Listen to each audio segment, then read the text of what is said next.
Guys, happy Monday. There we go. I never deal with the camera ever when I start to, or when I'm prepping the show, man. Happy Monday, boys and girls. I hope you guys had a really strong weekend. I'm Gun, twitter.com/Gundacker. And we're going to bring on Josh. We're going to bring on Quinn. Yeah, do we we're play interrupt Kelvin their conversation? At least with this, I don't think Pop could afford to bench him or anything like that. I think you gotta. Right. Guys, save the good stuff for the show. What the freak? Did I just catch you guys analyzing stuff? What? Yeah. That's what we do, man. That's what we do. It's a lifeline. These guys.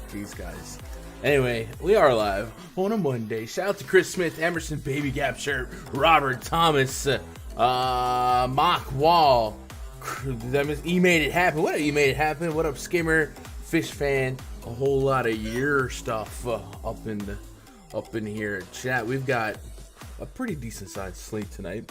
We got plenty of news to already wrestle with. The entire Warriors team rolled himself out 2 days ago. We got Anthony Edwards out, right? And then we just got D-Russ questionable in a 15-point spread. That won't mean that Cat has a 2.5 point per minute production rate. Nothing like that, right? Then we got the Knicks, RJ Barrett good, potentially, against the Kings. There's a lot of interesting spots tonight. It's going to be a fun week of basketball. Thursday's a 2-game slate, but there's a 12-game slate on Wednesday, and there's just a bunch of big slates. So I'm excited about the week to come. Hopefully make some dollars. Bing bong. Bing bong. Shout out to Chronic going down under to that island. Fish Fan with the 10. There we go. That'll put Fish. No, Fish is tied for biggest D of the month now, right? No, he's got the biggest D. Let's go, Fish. Anyway, joined today on a Monday by Josh and Quinn. Quinn, you watched some AEW last night? I did not order it, but I kept up with it. That's not what I asked. So. Oh, okay. So the answer is no. I did not order it, even though I know what happened. Yeah, I trust me. I wish I did, bro. The CM Punk MJF story that was so good. I needed that. So good. Yeah, that's what was gonna hook me, but I was feeling kind of tired, and I'm like, I'm probably gonna fall asleep because their pay-per-views are stupid long, and I would have fell asleep. So. Oh yeah, I'm glad I did. I got a different sleep schedule than you, Gun. I work like a 9 to 5, well, more like a 7 to 3 kind of thing. So, but not on Mondays. So I gotta sleep during normal Eastern Standard Time-ish hours. You know what I mean? I was just complaining to Josh that my sleep schedule is the worst thing about my life. It's so bad. Today probably went to sleep around 7 or a little after 7 a.m. Had to get up at 12, so that's consistently 4 or 5 to do the shows, and I don't know. Sometimes I get lucky, sometimes I get to sleep at a decent time, but it almost never. And then we're joined by Josh, mad scientist. What is that in the background, Josh? Is that a mannequin for some? No, it's it's the old school days with phrenology where they would map out. That is the creepiest thing, bro. What the freak? Yeah. I would just feel like something's watching me all day. Yeah, it's watching me. No, man, it's good. Hey, yesterday with days like that, it makes the NBA the best league, in my opinion. We had some great basketball. Basketball, man. That Nuggets Pelicans game. That was like a playoff preview. My opinion, the Pelicans are playing really well, and they go in there and put up a fight, and we get Jokic, that dude. Puts up 30 points in the fourth quarter in overtime. He had 16 points going into the fourth, finished with 46. And then you had Tatum putting up 56 points against KD in the Nets. And KD had a good game too. It was a great day of basketball. Yeah, I played a little bit on FanDuel. It was my day off, so I didn't get too crazy. So I ran 4 lineups, and really deep. I didn't go back to double check, but really deep into the night, I was SGA over John Morant from Solo Bink, and clearly I went John Morant, not SGA. But I had Jokic, and he was only 30% owned. I thought that was really low for some reason. But what can you do? Hey, what about the Rockets, man? Props to them to beat. I never would have thought they would have beat the Rockets or Basketball, the right? Grizzlies. Grizzlies can Yeah. beat everybody, and then Hey, but at least these teams are not tanking early like we traditionally see in the past. Like they're trying to contend. have you seen the Blazers lineup tonight? Hey, I don't consider Blazers part of the NBA. Okay. All right. Well, chat. We've got a bunch of games tonight. Did I see Rudy Gobert? People say Rudy Gobert just went to Q. Let me double check that in the RunDFS.com NBA VIP Discord. And if Gobert is downgraded, then we might have a Whiteside night. I don't even want to talk about Rudy Gobert. I was after just going to last say night. that me and Quinn don't want to talk about him. Yeah, Gobert questionable now with a calf, joining D'Angelo Russell on the late questionable train here. So we're going to talk about all of this in the next 40 minutes or so. Chat, if you guys are out there and you haven't joined the free Discord, check out the link in the description below. A lot of success in this Discord. Yesterday, our buddy from Australia, Jermaine, he doesn't get to bet on PrizePicks, but he still attacks player props on a book in Australia. And I mean, he cleared like 2K yesterday. He posted all of his shots, man. He said, rob the joint. So, no matter where you play at, even if it isn't PrizePicks, you guys can jump on here and, have some fun. And I'm so glad that the culture of this Discord has been going the way I want to be high vibe, supportive of each other. You guys are crushing it. So keep the vibes up for that Discord. And if you guys haven't joined that Discord, jump in there. And you know what I mean, right? A lot of gambling or DFS or groups and open chats can be pretty toxic. I mean, like, you're dumb for doing this. I'm bad. We don't do that here. So if you guys want to change of pace, man, go check out that Discord. And anyone who doesn't bring the vibes will get the heave ho. What up, Wayne's World? It says Rudy's gonna sit Whiteside smash Dallas. Yeah, I definitely could see that happening. Bi with the half court fling to cover first half prop. Oof. Yeah. Oof. Oof. That was like the luckiest shot ever. Like I don't even know how that went in, and I don't even know what Ingram's state of mind was. It's like he barely smiled. I mean, you can take that for as you will, but he's just like oh, whatever. Everybody's like jumping on him. He's like, he barely cracked a smile. Right. He called guy. Bank was open on Sunday. Let's go, baby. All right, let's jump game by game here, and only stop where we want to stop. Hawks at Pistons. Doesn't look like we have any notable absences here to fluctuate usage. We do have a 228 total, 7.5 point spread in favor of the Atlanta Hawks. Josh, did you have any talking points here? Trae Young with Collins, with Capella. I would say that maybe we focus on his assists, being able to attack a talented guy coming back in the mix like Collins. And then maybe also need to note that Okongwu's back from that concussion protocol. And prior to Collins and Capella both having some absences, Clint Capella was playing closer to 20 minutes than 30 minutes and very oftentimes finding himself benched down the stretch in the fourth quarter in lieu of a Collins and Gallo lineup or a Okongwu. Did anything stand out to you on this game, Josh? I know we're going to be selective here and not talk about every little thing, but did you have anything from this side of things? Yeah. I mean, we liked attacking the Hawks backcourt defense, and Sadiq has been playing really well. He's been efficient, and they're keeping his point prop less than 18, 20. It's been sitting around 16.5, 17.5. So I could go right back to it today with this matchup, 17.5 points, and then you could get on his 3-point made at 2.5. He's gonna chuck it, and the Hawks give up a ton of threes to guards, and especially shooting guards. So I could get on that. And there's one other little thing I noticed on the Pistons side of things. So it seems like Cade Cunningham plays majority of his minutes in the first half. He plays about, this is a recent thing too. He's played about 20 minutes in the first half, 20 out of his usual 36 minutes in the first half. So his first half point prop's live. If you want to get on that, 9.5 points. It's a great matchup for him. And with that amount of minutes in a half, that's pretty favorable because you don't get that with many guys as rotation. Yeah. And then the Hawks side, I could see the assist with Collins back. I would lean if I was going to do a Trae Young, it would make sense to do his assist instead of his point prop. 9.5 assists, 8, 13, 6, 11, 10 his last couple games.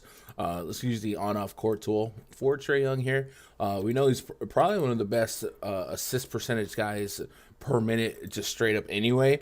If we put Trae Young on the court, and I guess we'll put Collins on the court as well. But I don't really think that's going to. I was more interested in Collins off the court, but Trae Young with Collins on the court, a 40.7% assist rate this season.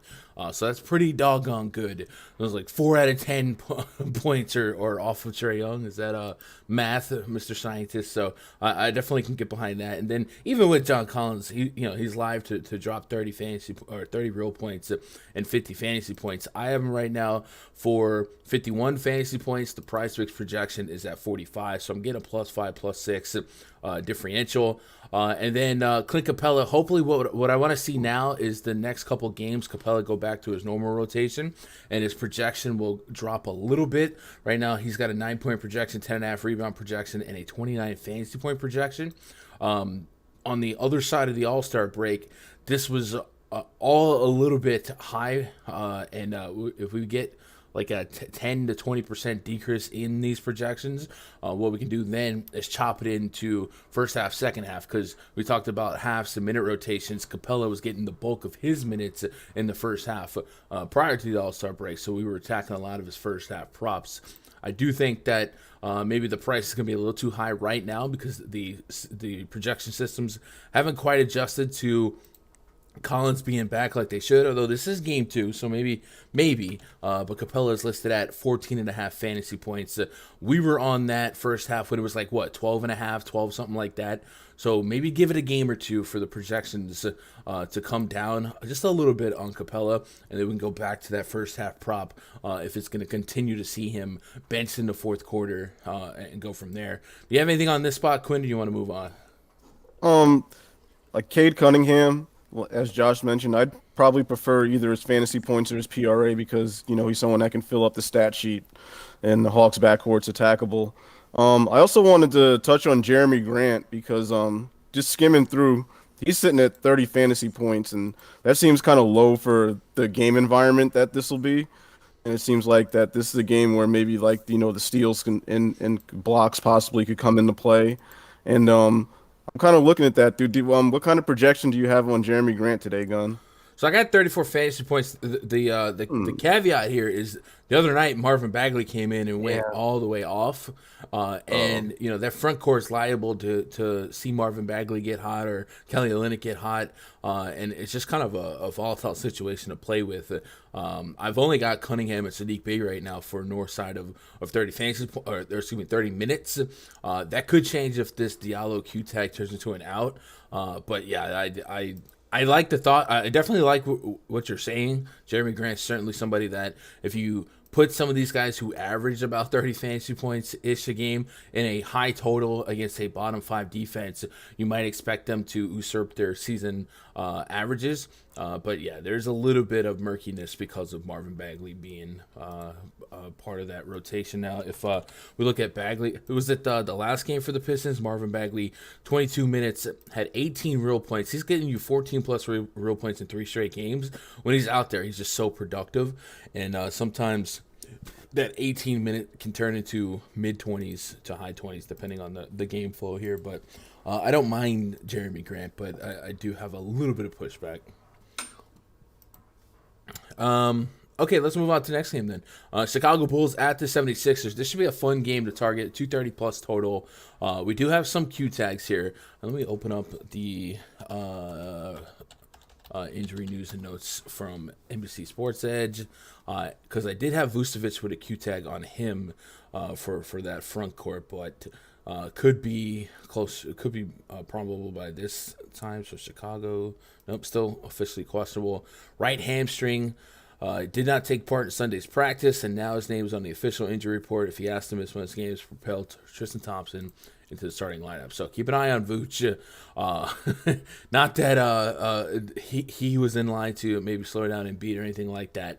But if Vooch is out, it would increase our projected usage for guys like DeRozan and Levine, because if this lineup has Tristan Thompson at the 5 and something like a Javonte Green in there, you really expect a lot of the chaos or a lot of the scoring to come from Levine, DeRozan, maybe some Kobe White, maybe DeSumo here and there. But it is a 7-point spread. The Chicago Bulls are about to run headfirst into the regression monster. Just a really, really incredible first half. And then if you start looking at the teams that they beat versus the teams that they haven't beat, a lot of teams that they beat were some of the worst teams in the league, the bottom half teams.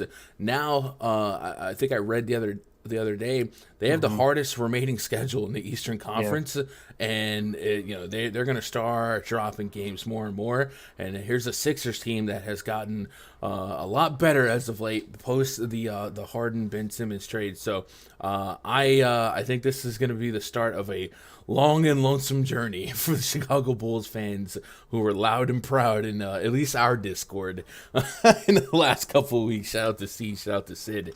7-point spread, though, leaves the door open for a couple of ranges of outcomes. James Harden took that Miami game off. He's back in the cut. No Paul Millsap in his front court. So I guess the name that sticks out to me is Tyrese Maxey. I don't know if his line is low enough, but let's pull it up. Yeah. Maxey with Harden has been getting some incredible looks. His point prop is at 17.5. That would have hooked you in that last game, but there was no Harden that last game. With Harden, his quality of shot has been so good that I do think I can get behind the 17.5 Maxey prop. Josh, it sounds like you're with me on that. Talk to me about that Maxey prop, and then talk to me about some other props you like from the Sixers and or the Bulls. Yeah, I mean I feel like that's too low still. It should be 19.5 or if not 20. With the way that this unit plays together with Harden, Maxey, and Embiid. So I guess I could get on that, and then if you want, you could pair it with the Harden assist. The Bulls do give up the 5th most assists to point guards, and we know that Harden is gonna dish it here. But he could also easily score here too. But although, I'll say this. So Io is a good on-ball defender, right? But Io fouls a lot. I mean, this guy is notorious at getting to 5 fouls, or if not fouling out majority of the games he plays. So, Harden is probably going to get to the line quite a bit tonight. If you want to get on his free throw prop, it makes sense. Because, like I said, Io is gonna foul him a lot. So, but I always feel more comfortable with when I go with assists with Harden. Agreed. By the way, Maxey, we talked about the 17.5 points and how he got hooked against Miami. That was a game where they scored 82 points. I think with this 232 total, there might be implied for 20, 30 more here. And I think Harden's definitely going to steer the ship there. And then no matter who it is, Vucevic, Tristan Thompson, Tony Bradley, you name it, our boy Joel Embiid should be in a great spot to have another really, really solid game. With Embiid lately, I kind of think the narrative for social media has been the amount of times Embiid and Harden are getting to the free throw line. You mentioned Harden's free throws. Embiid, his free throw prop's 9.5, and that's something he would have cleared in every game outside of the Cleveland Cavaliers game. And that pace, the pace of the Cavs much slower than most other teams in basketball, so maybe something to tack on there. I have Embiid right now at 59 fantasy points. Centers and bigs against the Bulls front court have just been feasting and beasting. So I think it's going to be a pretty lucrative spot for Embiid any which way you cut it. I think the question marks here is one. We still give the Bulls the benefit of the doubt to not get smoked, but man, I don't know. I mean, you brought up a good point. Actually, the Bulls are 1-13 against top 10 teams. That's what I'm saying, man. They're probably one of the most overvalued teams in the league. Yeah, they missed Lonzo and Caruso for sure. Absolutely, and I will give them that. No, when Lonzo comes back, he means a lot, and then Caruso is just kind of a little lateral from Lonzo in terms of giving you some defense and creating some plays, creating some turnovers, and that's something that Lonzo and Caruso do to gain you those possessions back. on those possessions you don't score. So, but yeah, right now it's definitely been it's an uphill battle. And if you can read between the lines here, DeRozan and LaVine have to do a lot to make this game competitive. So, Quinn, is there anything on the Bulls side that you want to target, hoping that this game stays competitive? LaVine and DeRozan. One of those guys probably catches the stylings of Matisse Thybulle. However, the one that does not, might get a little bit more James Harden and be able to get through on us. LaVine's pretty cheap from a DFS standpoint. The other night, we were able to see LaVine, maybe put to rest many of our injury concerns that we had about him. He dropped 30 real points after back-to-back 22s, and that 30 came against Milwaukee, 20-plus shot attempts. So good to know that he can do that. Anything on the Bulls side that we can maybe correlate with our Sixers picks? Well, I was thinking along your lines, Gun. We don't know. We know Thybulle's an excellent defender. Don't know who he's going to be dealing with tonight. And, therefore, it just kind of makes the situation volatile. That dreaded V word. I don't know where the production might come from. I think there'd be better spots to attack. So I doubt that I'll have any Bulls on my cards tonight. Yeah, I'm kind of I probably don't get to the Bulls here. I will say if Vooch gets ruled out, 23.5 points for LaVine seems a little bit low. We did have some sample size earlier this season. I think Vooch missed a couple games, so we'll take Vooch off the court on the on-off court tool and put DeRozan and LaVine on the court. And I guess it's worth taking off Lonzo and Caruso as well. So we'll do that. Lonzo. Because one thing about Vooch is Tristan Thompson is not Vooch, right? He's not going to compensate for the shot volume and shot selection that Vooch can give them. So it's going to be a lot more catch or rebound and pass back to LaVine and DeRozan. And if they fill in the holes with like Javonte Green, it's kind of the same thing. I'm not expecting him to pick up much offense. So not a lot of sample size of DeRozan and LaVine on without Vooch. So I'm going to put Lonzo Ball back in the mix and Caruso back in the mix just to kind of steer the ship a little bit. 100 minutes and 240 minutes, and we got about a 30% usage rate between LaVine and DeRozan. So these guys are part of everything, and DeRozan obviously getting the higher per minute production out of the two in terms of fantasy. But I do think both guys are viable for their real point prop today. I think LaVine would be the one I lean to, just based on it being much lower than DeRozan's. But DeRozan obviously has been great. So no. Yeah, I definitely agree. I definitely agree with that if Vooch is out, because like I said, LaVine's sitting at like 37 fantasy points now, and we saw his point prop. So if it only goes up maybe 4 or 5 like fantasy score, or if the real points only go up by 2 or 3, I think you really gotta think about that, because they're down to a big 2, and then so much is gonna flow between LaVine and DeRozan. 100%. Ayo Dosunmu, I have him for 30 fantasy points. PrizePicks has him at 24. I liked the disparity between our projection and theirs. I do worry about foul propensity against Mr. Harden, so something to keep in mind. Rockets at the Heat, 15-point spread. We could have Lowry. We could have Oladipo. Rockets did just stun the Grizzlies, but it is a back-to-back. I believe they lose an hour in traveling to Miami. I don't know how that works. I do know how that works. I'm pretty sure that's how that works. Josh, is this a write-off, right? Too much volatility in the spread, and the Miami Heat could have a lot of chefs in the kitchen, right? Too many cooks. I mean, normally we would be all over this, right? Mm-hmm. But like you said, there's too many unknowns, and the Rockets are on a back-to-back, and they're already an unpredictable team, and teams on a back-to-back tend to be more volatile than ever. So, I'm skipping.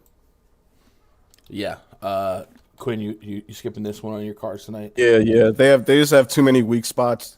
I couldn't even attack first half props because I could say the Rockets have a weak front court, but I mean they're weak everywhere. So Jimmy could go off, or Bam could go off, or Gabe Vincent could go off for all we know. So there's no telling. Too volatile. I'll go someplace else. Yeah, same. We got T-Wolves hosting the Blazers. Hey, if 15 point spreads is your thing, boy, do we have a slate for you. Hey, deja vu. Didn't we just talk about this the other day? Yeah, deja vu all over again. Saturday. Yeah, and the T-Wolves, we've kind of uncovered that T-Wolves are old Chiefs style of play here, where they don't really care about defense. They're not going to put a lot of effort into defense because they're going to be a pretty efficient offense. And if you can score more than us, hey man, good for you. But even with this 15-point spread, unlike Miami, where Oladipo, Lowry, Butler, Adebayo, Tyler Hero, all those high usage guys are in it to just make it that much more confusing. We do know that Anthony Edwards likely out, right? Let me double check the T-Wolves depth chart before he catch me lying. No, he's doubtful. So then we have Patrick Beverley questionable, and then earlier today we saw D'Angelo Russell also get designated as questionable. So unlike the Miami spot, we can isolate a lot of usage and slap it on a guy like Karl-Anthony Towns, even Malik Beasley, who got ejected in that last game. So there's at least a reason to go here for some maybe some prop action and maybe some fantasy point action. Do we have T-Wolves? Yeah, T-Wolves lines are on the board. They got Cat at 48. That's probably a little hefty to pay on a slate this big. I have Cat at 54 fantasy points, and that could probably push 60 if we lose D'Angelo Russell. Just out of curiosity, we'll pull up the Minnesota Timberwolves in the NBA Wowie tool via Add More Funds. Make sure you guys are checking that out. And let's put Edwards off the court. Let's put D'Angelo Russell off the court. Let's just put the big cat, Ernie Ladd, on the court. And we're going to get some numbers. Beep, boop, beep. Cat has a 32% usage rate with a 1.5 fantasy point per minute production, a 27% assist rate. So that's pretty doggone good. And if Beverly doesn't play, then it gets even better. And we might see that spread kind of tighten up a little bit. T-Wolves, they was that last game against Portland, right? Saturday night. Yeah. And even though the scoreboard shows 14-point gap, right? It was close enough, long enough that we got pretty much full run for everyone, and it didn't. That was because really of Simon's fake game, though. He had 9 threes, shot 9 of 17. I get. That's a really good point because Simons is not playing tonight, but Joshua Hart III is. So Josh Hart hits 9 threes. I quit PrizePicks. I'm done for good. So what do we do here? So Cat's interesting to me. Maybe we do the first half props, right? Cat would have hit that first half fantasy. Maybe his that first half rotation scares me though. Yes, yeah, yeah. But it makes sense. I mean, he's good, especially if D'Lo's out. It makes sense. He's gonna be the main go-to guy. But yeah. Chad, if you guys didn't catch up the last couple of PrizePicks streams, we've been talking about how Cat plays essentially all of the first quarter and then the back couple of minutes of the second quarter, whereas in the second half he'll play a lot more consistently if it's competitive. So that's why the trepidation there on Cat exists for Josh here. I agree with that for sure. I do think that's not fun to sweat. You'll want to see a little bit more equal opportunity in minutes here, but man, 1.5 fantasy point per minute. That's just so hard to look away from. How about 1.5 threes? No, okay. Do you have an assist prop up? No.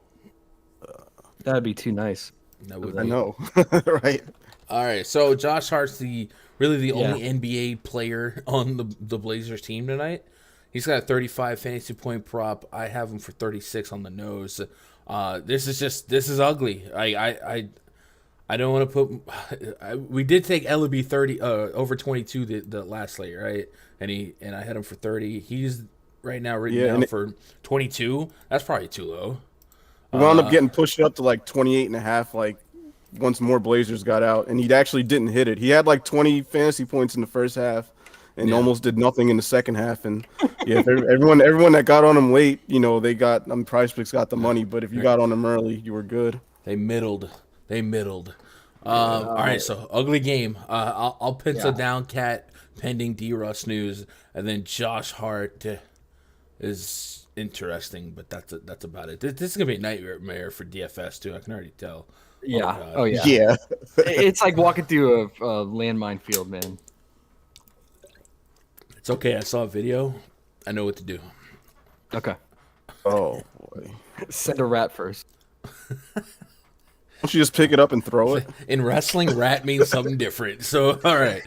Utah Jazz at the Dallas Mavericks. Oh, yeah. I like that. So I'll add Rudy Gobert. Rudy Gobert, questionable. That just came out right before we went live. If he can't go, it might be one of those Hassan Whiteside nights. Obviously, we're not going to have a price for it. Mike Conley sat out last night to play tonight. And then the Dallas Mavericks have a couple of ins and outs to keep an eye on. Let's go pull up Dallas. Oh, yeah. I mean, Brunson's out, right? So Yep. Yeah, Brunson is out. Luka's probable. And then THA's out. Frank Ntilikina out. So it's essentially going to come down to offensively, you feel like it's going to be a Luka, Spencer Dinwiddie type of approach, and then go from there. Josh, what stands out to you about Mavericks and Jazz? Probably one of my favorite props so far. So Luka assist percentage with Brunson on the court with them is 43%, which is crazy high as is. Mm-hmm. When Brunson is off the court and Luka's on the court, it goes up to 50% assist rate. They have him at 7.5 assists, and Utah is bleeding assists to guards and point guards. So, I mean, I think McCollum had 9, Ingram had, or not that was the game before that. I'm thinking of who was it that had like 10 plus assists on him? SGA had 8. McCollum had. Oh wait, No, you're it was, talking from okay for the other side. Wait, what? I'm confused. I'm talking about the Jazz game before. Oh, the Jazz game. Okay, yeah. There was SGA, McCollum. Kevin Porter had 12 assists. Yeah, 12 assists. That's what I was thinking of. Yeah, Kevin Porter. Yeah, I remember that game. I watched that game. So I don't know. 7.5 for Luka without Brunson. Brunson accounts for he's around 5 assists on the season, right? He's averaging that. I know Dinwiddie will pass, but Dinwiddie's been really efficient offensively. So if they start Dinwiddie alongside Luka, that's even more assist opportunity for Luka. Yeah, I just really like this. 7.5 seems too low for me. Yeah, I'm with that. They don't have a free throw prop either on Luka, and that might be fun to attack. We only have Luka, DFS, Dwight Powell, and Reggie Bullock props. But it sounds like you said Luka assist is your favorite. Anything on the Jazz? Probably not, right? Unless we get Gobert out. Then if you lose Gobert, you're losing your best defender. And then you replace him with Hassan Whiteside. He'll get you those blocks, but he's not quite the defensive juggernaut that Rudy Gobert is. So if Gobert does end up not playing, I might be looking at some more free throw attempts for Luka. But I like that assist line quite a bit. And they didn't give us a Dinwiddie prop, and I don't know what they're waiting for. We know Brunson's out. What is so if Dinwiddie plays, I'm sure we're gonna have interest in to see what his real points is. What would be the line that's too high? Like 17.5? I think they'll keep it at 17.5 to 18. Yeah, I think that would be reasonable. All right, chat's saying Luka got moved to 8.5. Great. They're literally. Are they watching the show live? PrizePicks, stop! Give us time. Then Come on, man. I mean, it makes sense. 50% assist rate without Brunson. I mean, that's crazy. Yeah, that is pretty doggone wild. All right, Quinn, you got anything on Jazz and Mavs or? No, you guys got it. You guys had that one pretty much covered. Utah's got a low total. The game itself is the lowest total on the board. So outside of Luka, I'm not going to go too crazy on this game. The Dallas Jazzerics. I don't know what it is. Lakers at the Spurs. This game feels fun. LeBron James, as usual, questionable, but probably probable. Questionably probable. San Antonio Spurs. They have Devin Vassell. He got moved to doubtful, right? Yep. And that's gonna give us DeJounte Murray against the LA Lakers.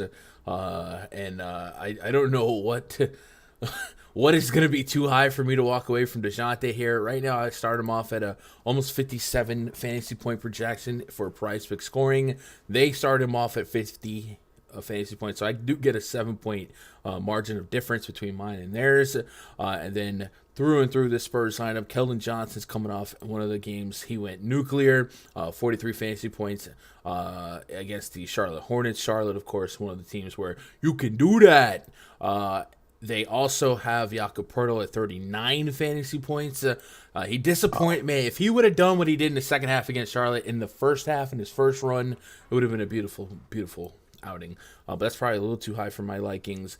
Dougie McBucket's 13.5 real points without Devin Vassell. Certainly something to compensate for. But I think the majority of my interest in the Mavericks, or excuse me, in the Spurs here, is going to be in DeJounte Murray, and trying to distinguish what my favorite line to attack for Murray is. Usually I'll throw a blanket over everything, just take the fantasy points. He does average 2+ steals a game, going against a guy like Westbrook, who every now and then can turn the ball over. There is some implied steal potential to be had here to make a case for him for fantasy points over PRA, especially without Vassell, and of course, no more. And Lonnie Walker. Yeah, no Lonnie Walker, no Derek White, and no Devin Diop Vassell. So it sounds to me like you're saying DeJounte Murray real points. And can we get on McBuckets? And Keldon, of course, is in play, but I don't think I can put money on Doug McDermott. I don't think I can do that. Well, who benefits the most? Can we pull up the Wowie? We have time for that. Yeah, we can. I can't imagine there's going to be much sample size in minutes, but I will try. DeJounte Murray. Right now I got like Joshua Primo in the projected lineup. Right. DeJounte Murray off. We'll take Derek White off. Devin Vassell off. Let's just do Devin Vassell, White, and Walker. We don't need to deal with anybody else. Lonnie's so much shots though. He chucks. Did you not hear me? Let's do White, Vassell, and Walker. Okay. All right. We got 210 possessions. DeJounte at 34% usage rate, a 44% assist rate, almost a 1.8 fantasy point per minute production rate. So pick your poison. Yeah, I take the fantasy points, but there's. Are they posted the fantasy? It was at 50. Okay, they just posted that recently. Then all right. Yeah. So I got +7 on that versus my projection. So I'll take that. But like everything is like, and I think you think about the shot volume on Vassell, on Lonnie Walker, DeJounte Murray real points at 23.5 feels kind of low as well. Okay, and then what would you guys do with Keldon? Would you guys do anything? Fade him? Play with him? Would you pair him? Give him separate cards? Well, Gunn. When Josh and I were talking, I said if it's under 20 points, I mean you got to really think about it, and it's sitting there at 19.5. So yeah, that's a possible play for me. I mean, Lakers have just been giving up everything to everybody, and giving up a lot of points in the process. So, I mean, Keldon's a scorer, and I don't think he's at any risk of getting benched. We've seen him get benched, I think, once recently. I don't think that's a risk with them being a little short-handed. So yeah, so I could see Keldon. I could see the intrigue in Dougie McBuckets as well. I can see that. I just can't put money on Doug McDermott. But if it, the other day his fantasy prop was 3 points. Yeah. Yeah, we were laughing about that too. Yeah, I don't even know how that's possible. Wait, no, they do. No, they don't. 18 fantasy points is his score. Okay, so now today at least there's a 5-point gap where it makes a little bit more sense. But yes, the 13.5 points. I guess that is kind of low for his potential shot volume, but he's just all over the road where I just don't want to. Not today, Satan. Not today. They still have Trey's or DeJounte's free throw prop at 2.5, but his other props are just so tempting that I don't know. Lakers foul. What do you think? I'd rather just take the real points or the fantasy Yeah, points. me too. I don't want to rely on a ref making a call or him making his free throws, I guess. So the Spurs are live or implied for 118 to 120 right now. Yeah. Are they really favorited without Jesus? Yeah. Oh, Lakers. That's tough. All right, let's talk about the bring back options here. Yeah. LeBron James, he just showed Matthew Stafford and the world that he is the king. I'm doing the knee thing. 56 real points against the Golden State Warriors, and has shown us that he can still be that dude. Sometimes you see him sit against old Popovich, but the sense of urgency to win games is high right now for the Lakers. So if we want some exposure to this Lakers team, I think LeBron James is more interesting if he's starting at the 5 and not Dwight Howard. That's probably going to be the case today. Well, we shall see. They have him at 30.5 real points to start things off. 51 fantasy points. They actually have his fantasy points higher than DeJounte, which is something. 2.5 threes, 4.5 free throws for LeBron James. Am I missing something on that line? Does that seem really low for the King? 38 minutes of that usage? He's been sitting at that for a while. Yeah, I agree. It should be 5.5, but yeah. Yeah. Been sitting there. I definitely will jot that down. I feel like that does go up later today. What's our favorite Laker line, Josh? What I was gonna ask you, man. This is a prime Westbrook spot because the Spurs in this pace. So the Lakers are running the 5th fastest pace right now, and the Spurs are right up there with them, and they're both top 10 pace. And that just, I don't know, it feels like a good spot for Westbrook, but it's Westbrook lately. And what's this stuff going on in the news? I saw Frank Vogel saying like he's not gonna bench him, but the front office wants Westbrook benched and to play less minutes. Is that? Yeah, that about sums it up. There's a movement or something. Yeah. I mean, no, but I mean, if the game's gonna stay close, it's obviously LeBron. I mean, he's gonna have to put up 50+ points to get them in the playoffs every game. I feel like it's the only way they're gonna stay in these games. So I mean, it makes sense to run it back with LeBron. It's just which prop do you want to go with, because his fantasy score, he's like we talked about, he's gonna turn it over. So lately, it's been his real points been coming through, or his rebounds, but they juiced his rebounds recently. So free throws. Got to be the free throws. I'm thinking free throws. I just out of curiosity, I went to look up fouls per game, personal fouls per game by team. Teams that lead the league in fouls per game: Minnesota, Detroit, Miami, Golden State, Houston. A couple names for a reminder. San Antonio is actually second fewest behind Cleveland. Cleveland running the slowest pace, so that makes sense. Because Pop will bench you right away. I guess so. Yeah, San Antonio is not hacking. Maybe today's lineup, a couple more inexperienced guys in the mix to change things up. But man, LeBron at 4.5 seems awfully light just because he's LeBron James. We don't got Rex brothers, do we? Josh. Yeah, I'll research the official crew and get a history. All right, chat. I feel like the San Antonio Spurs, they foul less than you guys hit the like button. 100 plus of you, 17 likes. Come on. Come on. If PrizePicks set a line on the chat at 35.5 likes, man, I would bet the over. Don't make me a loser. So go smash that like button. Yeah, right. I don't like betting unders, man, and I'm not betting unders again because I took an under on Tatum's points yesterday, and you see what he did. Yeah, don't do that. I chat just asterisk. Yesterday's my day off. He did not clear that by me. Disclaimer. Well, the points, his points kept getting bet down. He was at 29.5, and then Jaylen Brown got ruled in, and it went down to 28.5. I'm like, maybe KD will just slow him down a little bit, and KD didn't even bother to mess with him as he caught fire and stayed on fire. Nope. Last 5 point guards against the Spurs. LaMelo Ball, 46 fantasy points, 30 minutes. De'Aaron Fox, 56, 39 minutes. Ja Morant, 63, 35 minutes. Kyle Lowry, 35 and 35. He's a point per minute. Raul Neto, 44 and 37. Basically, what I'm saying is Russell Westbrook is in a matchup paved in gold. And when it comes to fantasy points, PrizePicks listed him at 30. You know my algorithm has a thing for Russell Westbrook. I have Westbrook at 46. That's a 16-point gap. Take the PRA, eliminate the turnovers. Yeah, yes, and DeJounte is definitely somebody that can get the okay, we can do PRA, even though he has last 2 games 30. He has 0 turnovers, man. Yeah. Or no, sorry. He had 0, then 2, then 5. Okay, never mind. Well, I'll say if we let the robot tell it, the algorithm loves Westbrook over 30. But I get it. I understand. The heart wants what the heart wants. Chat, you guys got anything before we get on to the next game? I'm trying to get us done here in a couple minutes. I do have a DFS show immediately following this show with Raj, and we'll be revisiting every game. What up, Parker Douglas? Says Garland points was disappointing yesterday. Oh man, I didn't watch too much yesterday. It was a day off. I was watching AEW, just kind of relaxing on Sundays. But I did read some box scores. Warriors at the Nuggets.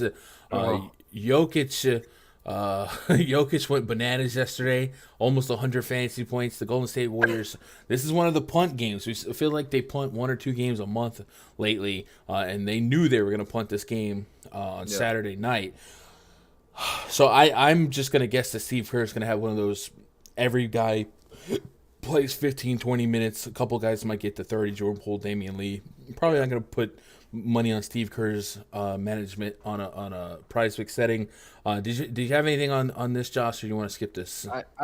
I think this is a skip game. I think I wouldn't be surprised if Jokic late scratch or sits. And I mean, Jordan Poole is risky because he's a streaky shooter, and you gotta hope that he's like catches fire. 22.5 points. I mean, it's a good matchup, guards against the Nuggets, but I just don't like this game at all. Quinn, you want to skip it? Yeah, I mean, I'll revisit the Warriors because while we were going, Otto Porter and Juan Toscano-Anderson got midday Q tags with illnesses, so I mean he could just go all the way straight to 8 players. At that point, I got to consider something possibly. So. You can deal with that in the DFS show. Yeah, have fun with that. 8 Warriors. All right, Knicks at the Kings are the main event tonight, and then this is a unique spot. Fire and ice, unstoppable force, immovable object. New York Knicks representing one of the slowest paces in basketball, the second slowest. Sacramento top 10 in pace, and when it comes to defense, Sacramento says nah. Second worst defensive efficiency in all of basketball. So Knicks have an opportunity to score at a well above average tick tonight, a 231 total. They are dogs, 4.5 point dogs.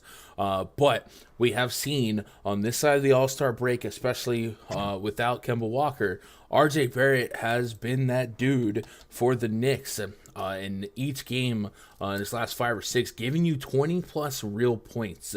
And going from there, I was curious with RJ Barrett action today, so much so that we put him on the cover, put him on the thumbnail. Today he's starting off at 24.5 real points as his line, 38 fantasy points, 35.5 PRA. Fantasy wise, I've got Barrett at 39, so it's not a giant gap, but a lot of the algorithm is based on season long metrics, much less, and not necessarily chopping it in half to the last couple games.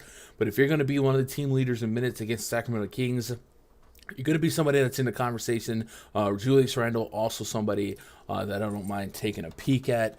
Knicks are it feels like they're getting close to the end of a pretty treacherous road trip. Philly, Phoenix, LA, and this is going to be their 3rd game in 4 nights. And the last time I was scared about this, especially on Julius Randle, they played the Nuggets, and Randle went absolutely bananas here. So Quinn, the Knicks being your area of expertise as a fan, what are you expecting from them tonight against the second worst defense? And do you like any of these PrizePicks lines? I do. With RJ Barrett, I mean, yes, the props are starting to creep up there. I do think that the fantasy points or the PRA are actually still in play. The points as well. I mean, he's just been way more aggressive, and he's it seems like Josh and I were talking about, it seems like he's kind of turned the corner, and hopefully this is a consistent thing with him. But as far as betting, yeah, I'll have some RJ Barrett action. Mitchell Robinson too. You can look at his rebounds. We know that the Kings' front court is attackable, and between him and Randall, I think that there's a lot of opportunity for them to pick up a whole lot of fantasy production. Yeah, chat. There is a link in the description below. Get in that free Discord, and you guys can keep the conversation going throughout the day. I noticed a couple of you guys were chopping up some plays earlier Josh, Sacramento Kings, Sabonis, Mr. Foul lately. Seems like every time I look up, he's got 5 fouls. Did you have anything that was sticking out to you from this game for PrizePicks? Yeah, I mean, I would probably say Barnes or Fox. I just don't, like you said, I don't trust Sabonis. I mean, so the Knicks, the last few games have just been shutting down centers. I mean, Zubac did nothing, and then Ayton did absolutely nothing.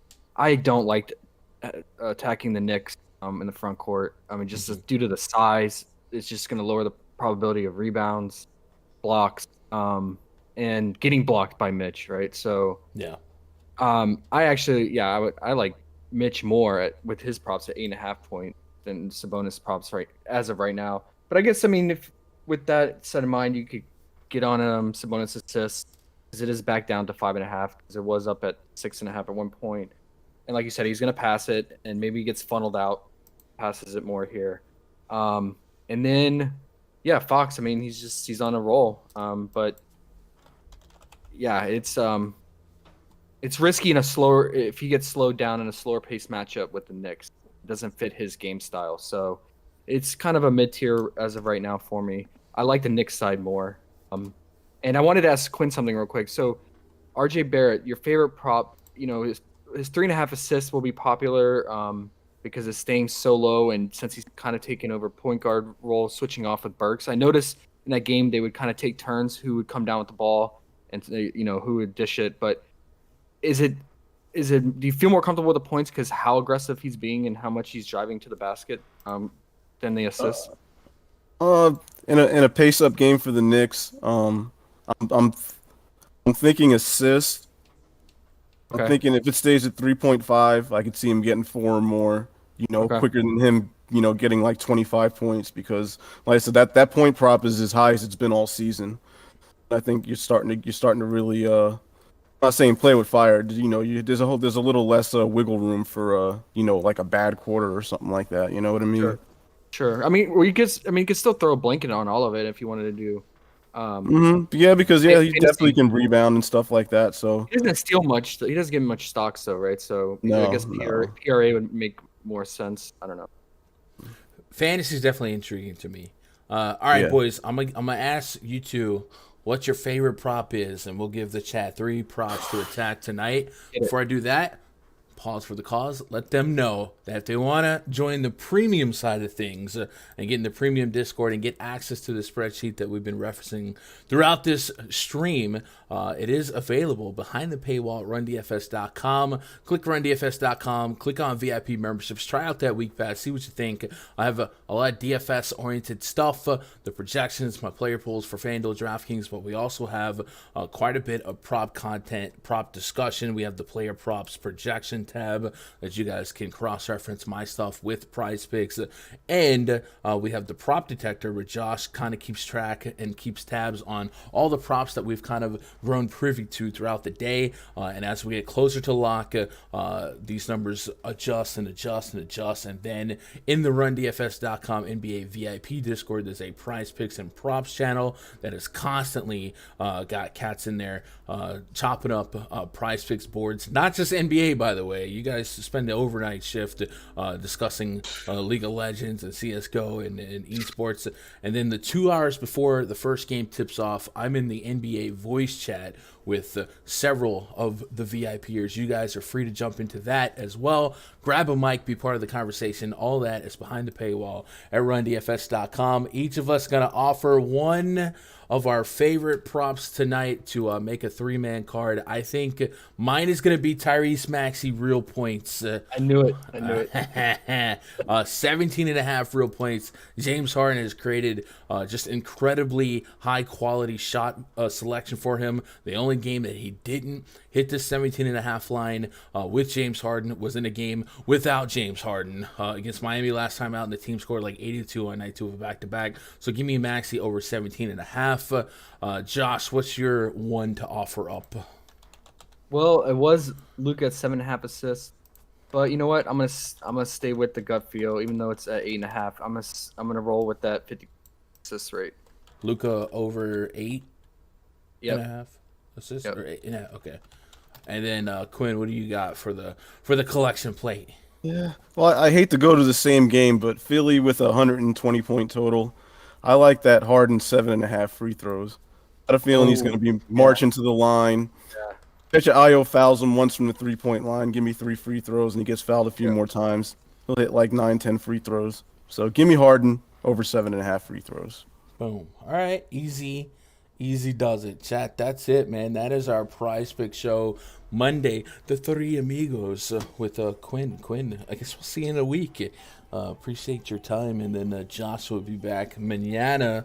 We'll do a PrizePicks show tomorrow at 3 p.m. It's 2 p.m. Eastern, 1 p.m. Central, and then the DFS show. Stick around. This channel.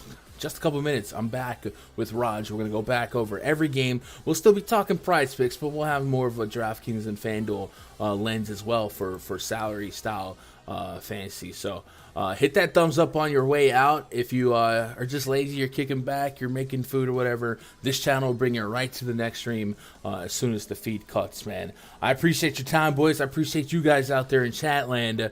Good luck. God bless. And go win some money.